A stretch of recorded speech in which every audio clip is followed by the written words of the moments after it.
अस्सलाम वालेकुम class 10th। आज मैंने केमिस्ट्री चैप्टर नंबर 1 और topic difference between evaporation and boiling इस टॉपिक को डिस्कस करना है। ठीक है, तो सबसे पहले हम ये देख लेते हैं। हम डिफरेंस को उसी तरीके से करेंगे जैसे आप पेपर में लिखते हैं, सेंटर में लाइन लगा के और टेबल की फॉर्म में। बट उससे पहले मैं ये चाह रहा हूँ कि मैं आपको इवेपोरेशन और बॉइलिंग की जो मेन डेफिनेशन है वो समझा दूँ, उसके बाद हम डिफरेंस देख लेते हैं क्या होता है। सबसे पहले इवेपोरेशन अगर देखें तो when a water is taken in open container eight normal external pressure, vapour start coming out of its surface silently and steadily. इसका मतलब क्या है? अब मैं इस चीज़ को आपको ऐसे समझाता हूँ। अब यहाँ पे एग्जांपल आपकी बुक ने वाटर की ली है, लेकिन मैं इसके लिए ना पेट्रोल की एग्जांपल लेता हूँ, आपको ये चीज़ समझ आएगी। आप किसी भी कंटेनर में जिसका ऊपर से मुंह ओपन हो, कोई बोतल का ढक्कन ऊपर ओपन करके रख दें या किसी गिलास में डाल के रख दें या वैसे किसी ओपन कंटेनर में पेट्रोल को डाल के रख दें, तो आप ये देखेंगे कि वो आहिस्ता आहिस्ता कम होना स्टार्ट हो जाएगा। यानी जिसको हम आसान अल्फाज में ये कहते हैं कि पेट्रोल उड़ गया है। ठीक है, इस प्रोसेस में ये हो रहा होता है कि वो जो पेट्रोल लिक्विड फॉर्म में होता है वो वेपर फॉर्म मतलब गैस फॉर्म में कन्वर्ट होके हवा में जा रहा होता है। इसी तरीके से वाटर भी हमारे पास इस तरह साइलेंटली और स्टेडीली मतलब हर टाइम वाटर भी वेपर्स में कन्वर्ट हो रहा होता है। ठीक है, it is shown by the decrease in the level of water in the container. ये हमें कैसे पता चलता है? हमें बाद में पता चलता है कि भाई पेट्रोल तो कम हो गया है। इससे ये साबित हुआ कि वो चीज़ कहाँ जा रही है, वो गैस बन के जा रही है। ठीक है, और इस प्रोसेस को कहते हैं evaporation. This process is called evaporation and it is known to occur at all temperature. ये किसी भी टेम्परेचर पे ये स्टार्ट हो जाता है प्रोसेस। ठीक है, अब जो पेट्रोल की इवेपोरेशन हो रही है, पेट्रोल लिक्विड फॉर्म से गैस फॉर्म में कन्वर्ट हो रहा है। वो चाहे आप उसको 10 डिग्री पे रख दें, 20 डिग्री पे रख दें, 30 डिग्री पे रख दें, 40, 50, 60 जिस भी डिग्री पे आप रख देंगे टेम्परेचर पे उस चीज़ को, तो वो इवेपोरेट हो रही होगी। हाँ, ये चीज़ का फ़र्क है कि आप जितना ज़्यादा टेम्परेचर बढ़ाते जाएंगे उसकी स्पीड उतनी ज़्यादा हो जाएगी इवेपोरेट करने की। ठीक है, उतनी जल्दी पेट्रोल सारा उड़ जाएगा जितना ज़्यादा टेम्परेचर होगा। अब वाटर क्योंकि बहुत एक उसके अंदर बहुत ज़्यादा स्ट्रॉन्ग इंटरमोलिकुलर फोर्सेस होती हैं, हाइड्रोजन बॉन्डिंग होती हैं, तो वो इतनी स्पीड से नहीं उड़ता या इतनी स्पीड से उसके अंदर से वेपर्स नहीं निकलते, जो आपको आम हालात में कम होता नज़र नहीं आता। लेकिन जब आप उसको किसी खुले बर्तन में रख दें और ज़्यादा हीट प्रोवाइड करेंगे तो आपको वाटर भी उड़ता नज़र आएगा। जैसे आप लोग जो कपड़े सुखाते हैं उन कपड़ों को आप खुला करके डालते हैं और वो कपड़ों का सारा पानी क्या कर जाता है, गैस फॉर्म में बुखारात बन के वेपर्स बन के उड़ जाता है। ठीक है, तो ये चीज़ क्या शो करती है कि ये इवेपोरेशन हो रही है। ठीक है, increase in the temperature of water increase the rate of evaporation, मतलब जितना ज़्यादा आप टेम्परेचर बढ़ाते जाएंगे इवेपोरेशन की स्पीड उतनी ज़्यादा हो जाएगी। ठीक है, ये था इवेपोरेशन के बारे में इंट्रोडक्शन इसका। इसकी डेफिनेशन कर लें, इंट्रोडक्शन कर लें। इसके बाद हमारे पास जो है वो है जी बॉइलिंग। ठीक है, अब ये बॉइलिंग क्या होता है? अब देखें ज़रा, इस चीज़ को आप ऐसे समझें कि आप एक चीज़ की इवेपोरेशन देख रहे हैं, चाहे पेट्रोल के, हम वाटर के एग्जांपल लेते हैं। इसमें आपने 20 डिग्री पे रख दिया, वाटर के अंदर इवेपोरेशन तो हो रही है बट बहुत स्लो है। आप उसको अपनी आँख से देख नहीं पाएंगे कि वाटर का लेवल बहुत कम होगा, मतलब काफ़ी दिनों के बाद जाके थोड़ा सा कम होगा। आप इसको 40 डिग्री पे कर दें, थोड़ा सा ज़्यादा हो जाएगा, 60 पे कर दें, 80 पे कर दें। ठीक है, अब जब आप 100 डिग्री पे करेंगे तो आपको साफ उसमें से बबल निकलते नज़र आएंगे। ठीक है, अब इस टेम्परेचर पे 100 के बाद आप जितना मर्जी लिक्विड को, या वाटर की बात कर रहा हूँ, वाटर को आप इसको हीट कर लें, उसका टेम्परेचर 100 से 101 भी नहीं होगा। इस टेम्परेचर को 100 को कहते हैं बॉइलिंग पॉइंट। ठीक है, it is the maximum temperature of a liquid. ये किसी भी लिक्विड फॉर्म का मैक्सिमम टेम्परेचर होता है और इसके बाद वो लिक्विड को जितनी भी आप हीट प्रोवाइड करेंगे वो मज़ीद उस लिक्विड की हीट उस टेम्परेचर उसका नहीं बढ़ाएगी। इस बात को मैं अगले पॉइंट में बताता हूँ कि इसकी रीज़न क्या है। सबसे पहले ये लाइन पढ़ते हैं। The continuous increase of temperature until a stage reaches when further heating will not increase the kinetic energy of the molecule. यानी कि इतना ज़्यादा आप इसका टेम्परेचर इंक्रीज़ कर दें कि वो एक ऐसे पॉइंट पे चला जाए जिसके ऊपर मज़ीद अब मॉलिक्यूल की काइनेटिक एनर्जी इंक्रीज़ ना करे, मतलब मॉलिक्यूल की में मज़ीद टेम्परेचर इंक्रीज़ ना करे। This is the maximum amount of kinetic energy possible for a substance in liquid phase. ये उस लिक्विड फेज की मैक्सिमम काइनेटिक एनर्जी हो सकती है। The heat which is provided at this stage is utilised to change liquid into vapours. अब आप boiling point पे जिस भी चीज़ को गर्म कर रहे हैं उसके अंदर टेम्परेचर इंक्रीज़ नहीं कर रहा। इसकी रीज़न ये है, आप जितनी भी हीट इसको प्रोवाइड कर रहे हैं, ये सिस्टम उस सारी की सारी हीट को यूटिलाइज़ करता है, यानी यूज़ करता है, और वो सारी की सारी हीट एनर्जी को यूज़ करके अपने लिक्विड फॉर्म से गैस फॉर्म में कन्वर्ट हो रहा होता है।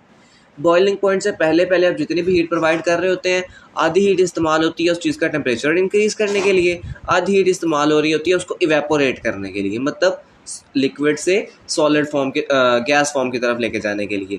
बट एट बॉइलिंग पॉइंट उसके अंदर जो पार्टिकल हैं उसकी मैक्सिमम काइनेटिक एनर्जी अचीव हो चुकी है। अब मज़ीद टेम्परेचर बढ़ाने से उसका टेम्परेचर इंक्रीज़ नहीं करेगा, मज़ीद हीट देने से उसका टेम्परेचर इंक्रीज़ नहीं करेगा। अब सारी की सारी हीट इस्तेमाल हो जाएगी हमारे पास इस चीज़ को कन्वर्ट करने में गैस फॉर्म में। यही तो वजह है कि बॉइलिंग जब हो रही होती है तो कुछ चीज़ बहुत फास्ट मैक्सिमम स्पीड से वो गैस फॉर्म में कन्वर्ट हो रही होती है। ठीक है, तो ये था हमारे पास बॉइलिंग का। This stage is called boiling. इस स्टेज में हम इस चीज़ को क्या कह देते हैं कि वो बॉयल कर रही है। अब ये मैंने जो टेबल है, बेसिक डिफरेंस है, ये आपके सामने है। सबसे पहले जब आपको ये क्वेश्चन आएगा, लॉन्ग क्वेश्चन भी आ सकता है, शॉर्ट भी आ सकता है, आपने सबसे पहले इसकी, अगर लॉन्ग क्वेश्चन आ जाता है तो आपने जो हमने पहले डेफिनेशंस कर ली हैं वो डेफिनेशन आपने पहले पॉइंट में लिखनी है। ठीक है, सेकंड पॉइंट है हमारा, it is a spontaneous process. अब स्पॉन्टेनियस प्रोसेस कौन सा होता है? ऐसा प्रोसेस जो खुद ब खुद हो रहा हो, हमने उसको ना चलाया हो ना हम उसको स्टॉप कर सके, ऐसे प्रोसेस को कहते हैं स्पॉन्टेनियस।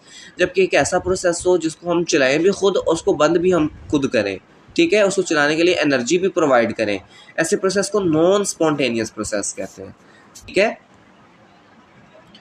तो हमारे पास जो इवेपोरेशन है वो एक स्पॉन्टेनियस प्रोसेस है। Evaporation is spontaneous process. Okay, evaporation is a spontaneous process while boiling is a non spontaneous process. Evaporation करने के लिए ना ही हम इवेपोरेशन को स्टार्ट करते हैं ना ही हम इसको स्टॉप करते हैं, खुद ही इवेपोरेशन हो रही होती है, मतलब खुद ही जो है लिक्विड वो गैस या वेपर फॉर्म में कन्वर्ट हो रहा होता है, हम इसको ना ही स्टॉप कर सकते हैं। ठीक है, इस वजह से हमने इसको नाम दिया it is a spontaneous process. जबकि बॉइलिंग हमें स्टार्ट करने के लिए खुद टेम्परेचर देना पड़ता है, हीट देनी पड़ती है, और बॉइलिंग अगर आपने स्टॉप करनी है तो हम उसको हीट को ख़त्म कर देते हैं, इस वजह से हम इसको नाम देते हैं it is a non spontaneous process. ठीक है, हमारे पास नेक्स्ट पॉइंट है, इवेपोरेशन में it occurs at all temperature. Evaporation her temperature पे हो रही होती है, इवेपोरेशन सब टेम्परेचर्स पे हो रही होती है, जबकि हमारे पास जो बॉइलिंग है ये एक स्पेसिफिक टेम्परेचर पे होती है। बॉइलिंग हमारे पास स्पेसिफिक टेम्परेचर पे होती है, जबकि इवेपोरेशन किसी भी टेम्परेचर पे हो रही होती है, चाहे 20 डिग्री हो, 30 डिग्री हो, किसी भी टेम्परेचर पे हो सकती है। उसके बाद बिलो इट्स बॉइलिंग पॉइंट, ये बात ज़रूरी है कि वो जितना मर्जी टेम्परेचर हो लेकिन बॉइलिंग पॉइंट से नीचे हो। ठीक है, it increase with the increase in the temperature and vice versa, मतलब जितना ज़्यादा आप टेम्परेचर बढ़ाएंगे उतनी ज़्यादा इवेपोरेशन होती रहेगी। ठीक है, उसके बाद बॉइलिंग कैन देखिए अगर at a specific temperature at normal pressure and it's called boiling point. और वो जो स्पेसिफिक टेम्परेचर होता है जिसके ऊपर कोई चीज़ बॉयल करना स्टार्ट कर देती है उसको बॉइलिंग पॉइंट कहते हैं।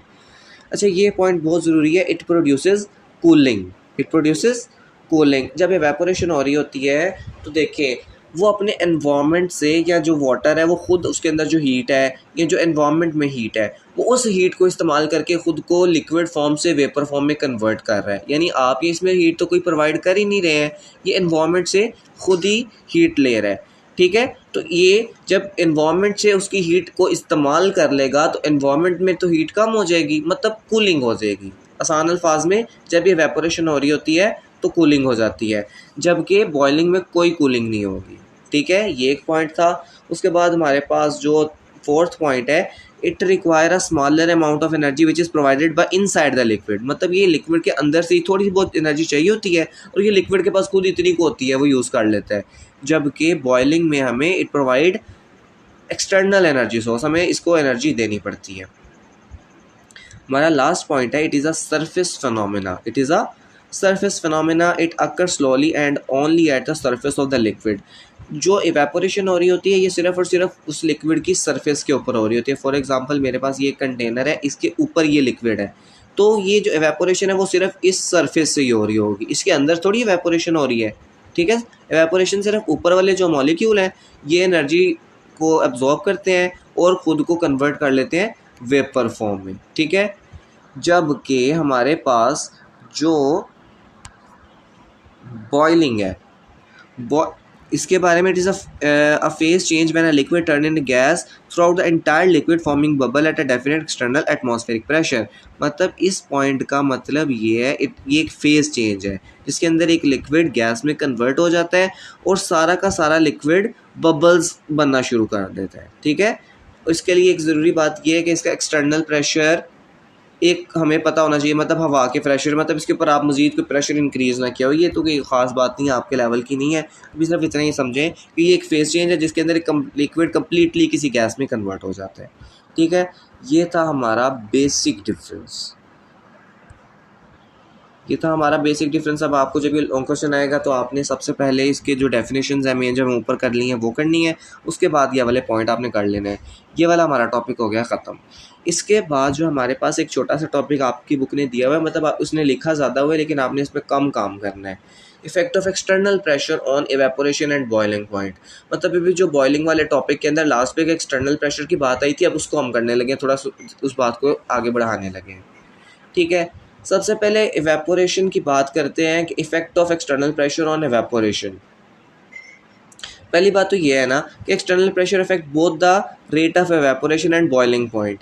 मतलब अगर आप एक्सटर्नल प्रेशर को कम या ज़्यादा करेंगे तो ये इवेपोरेशन और बॉइलिंग दोनों की स्पीड को चेंज कर देगा। ठीक है, अब देखते हैं क्या असर होगा इसका।